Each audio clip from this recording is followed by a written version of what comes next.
Thyroid वर्तमान यही रोग हूँ दुनियार सबुठु समस्या जनित रोग। यही रोगर उपचार कौन, ये रोग कौन पई हुए, ए रोगर किसी औषध अच्छी कि नहीं? निश्चिंत ए रोगर बहुत प्रकार औषध अच्छी। तो यही रोगर औषध जानापी संपूर्ण भल करने वीडियोटी को प्रथम शेष पर्यंत निश्चिंत देखूँ।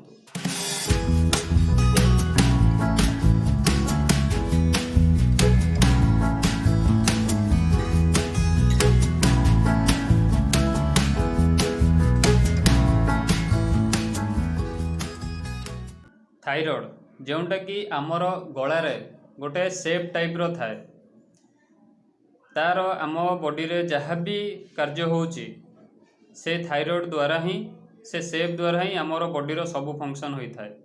आमर किडनी रो फंक्शन हो, हार्ट रो हो, निश्वास नेबार हो, आमर जहाँ खाऊचे से खाइबा को ठीक रे आम तंटी रु जीवार हो, पेट को जीवाई हो कि खाद्य को पचेबार हो, सबूर आमर बॉडीर जो पार्ट्स अच्छी ताकू गोटे सिस्टमेटिक चलैवाई ये यही सेप आमको बहुत हेल्प करि थाए।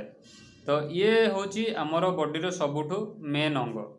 तो तेणुक ये रोग हुए कौन पे, जदि से किसी खराब सेठी किसी इन्फेक्शन हो जाए कि कौन सी सेठी किसी प्रेशर पड़े, तो से थ्रू से आमको थायरॉइड रोग बाहरी थाए।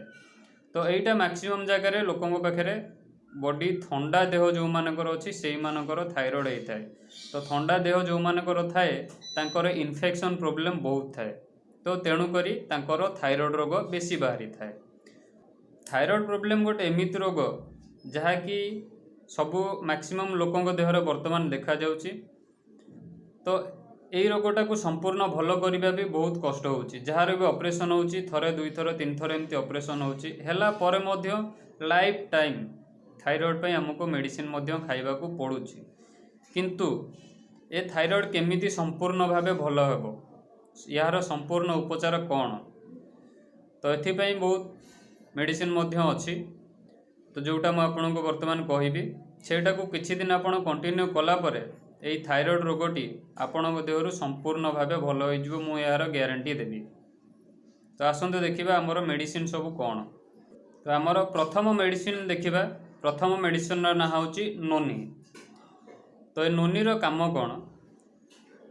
आम बॉडी रो जो टिश्यू अच्छी जो माने इनएक्टिव टिश्यू थांती से टिश्यू को ये एक्टिव करे। एक्टिव कला पर कौन हुए ना, आमे जहाँ भी खाऊचु खाद्य हो कि मेडिसिन हो, तो सेटा आम देहरे ठीक रे फंक्शन जो दार विटामिनटा आम बॉडी को ठीक रे जाएनी। तो आमर सेल कोशिका जो माने सब अच्छी, कोशिका टिश्यूज जो माने सब अच्छी से माने एक्टिव हो गला पर कौन हुए ना, आमर खाद्यर विटामिन हो कि आमे जहाँ भी मेडिसिन खाऊचु सेटा आम देह को ठीक रे काम करि थाए।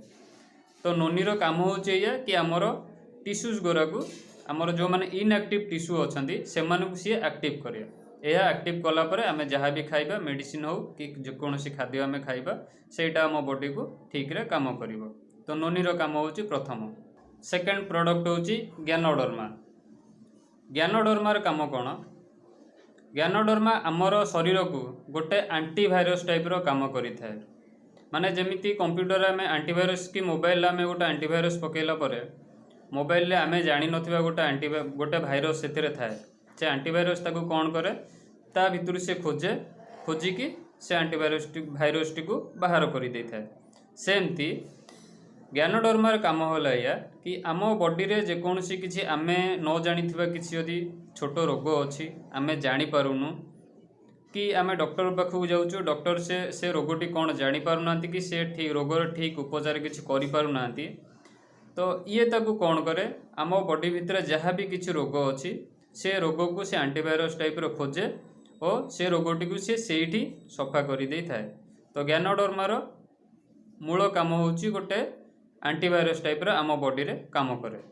तृतीय प्रोडक्ट होची फ्लैक्स ऑयल, जोटा कि फ्लैक्स ऑयल को वर्तमान आमर WHO द्वारा अप्रूव करा जाइथिबा फ्लैक्स ऑयल। तो फ्लैक्स ऑयल काम कौन? आम बॉडी रे जो शिर अच्छा जहाँ भी सब आम बॉडी रे जेते शिर अच्छी ताकू ठीक रे फंक्शन करेबा आउ आम बॉडी रो डाइजेशन शक्ति को बढ़ेबा आम बॉडी रो डाइजेशन टाकू ठीक रे करेबा होची फ्लैक्स ऑयल रो काम। तो चतुर्थ प्रोडक्ट होची आमला। तो आमलार काम कौन आमे जहाँ भी खाऊचु ताकू ठीक रे पचेबा पई दरकार होता है विटामिन सी। तो आमलारे कौन आमलारे विटामिन सी रे भरपूर होइकी थाए। तो विटामिन आम देहरे जेतबळे ठीक रे आमे जहाँ भी खाऊचे जदि आमर डाइजेशन ठीक न होची बॉडी इन्फेक्शन हेई तो सेटा भी आमर थायराइड प्रति इफेक्ट पड़ी थाए। तो तेणुकरी थायराइड उपचार पाई बॉडीर आमे जहाँ भी खाऊचे डाइजेशन होबा निहाती दरकार। तेणुकरी थायराइड प्रोब्लेम पाई आमको आमला खाइबा को निहाती दरकार। आमला खाइले आमको विटामिन सी सफिशिएंट मिली थाए और विटामिन सी सफिशिएंट मिलिया द्वारा आमे जहाँ भी खाऊचे तार डाइजेशनटा ठीक रही थाए। तो आमला केवल जो मानकर थायराइड प्रोब्लेम अच्छी से नुह जो मानकर गैस्ट्रिक प्रोब्लेम अच्छी आंबिला हाकुड़ी होची पेट जदि पूरा खराब अच्छी से आमला को खाई पारिबे। से आमला खाइले तांको पई बहुत बढ़िया काम दब। मु आपन जो 4टी प्रोडक्ट कहली से होची वेस्टिज कंपनी रो नोनी आमला फ्लैक्स ऑयल गानोडर्मा यही 4टी प्रोडक्ट आमर निहाती दरकार थायराइड प्रोब्लेम पाई। आमे यही मेडिसिन को यही 4टी प्रोडक्ट को किछि दिन कंटिन्यू कला परे आमर थायराइड प्रोब्लेम संपूर्ण भल हो जाए थाए। आउ गोटे जिनस मन रखु यही आमर वेस्टिज रो जेकोसी प्रोडक्ट भी आपण खाउचंती यार कौनसी प्रकार साइड इफेक्ट न थाए। आउ एटा को आपण बिना डॉक्टर परमिशन रे खाई परिबे। ग्यारंटी रो सहित आमर वेस्टिज कंपनी मध्य ग्यारंटी दउची आपण एया को बिना कौनसी चिंतार खाई परिबे और यह मध्य रोग आपणकर जेकोसी रोग पाई भी आपण जहाँ भी खाइबे भल करिबारे ये बहुत गुणारे सहाय्य करिवो। जदि आपणकर कि आपणक परिवार कि आपणकर साई पड़िशा रे कहार एमती रोग अच्छी बहुत प्रकार मेडिसिन खाऊचंती भल होई पारु नाही तो आमको कमेंट बॉक्स रे निश्चिंत लिखंतु आमे यार सॉल्यूशन आपणको दबु और या पर मध्य बहुत बढ़िया वीडियो गोटे करिवु। रहउची नमस्कार।